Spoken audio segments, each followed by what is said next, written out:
Amats na, awat na. Yan ang paalala ng isang kongresista sa mga tsuper sa gitna ng kaliwat ka ng Christmas party ngayon. Kaugnay niyan isang bagong panukalang inihain sa Kamara para mas higpitan pa ang Anti-Drunk Driving Act sa bansa. Yan ang sentro ng balita ni Melales Moras. 8 taon ng bus driver si Eduardo sa Quezon City. Kwento niya, ni minsan hindi pa siya naaaksidente sa biyahe at todo ingat siya para hindi ito mangyari kailanman. Bago po bumiyahe, check po muna lahat ng mga kailangan, pati na rin sarili.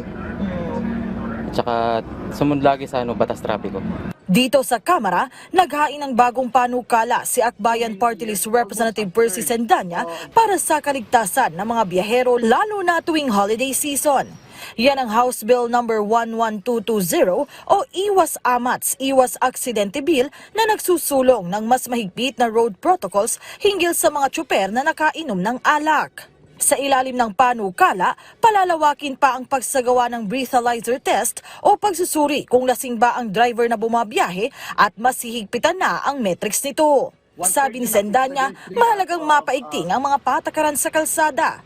Sa datos patungkol sa road crashes sa bansa noong 2015 hanggang 2019, lumabas na higit 5,000 sa halos 19,000 na nasawi alcohol-related. Kasi sa current laws natin dito sa RA 10586, yung Anti-Drunk and Driving Act of 2013, medyo ang emphasis ay on drunk driving.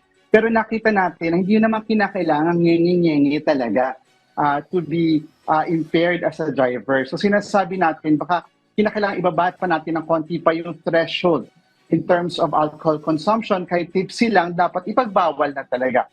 Sa panig naman ng mga commuter, pabor din kaya sila sa bagong panukalang ito? Para walang aksidente, higpitan. Saka baka naka-drugs. Diba?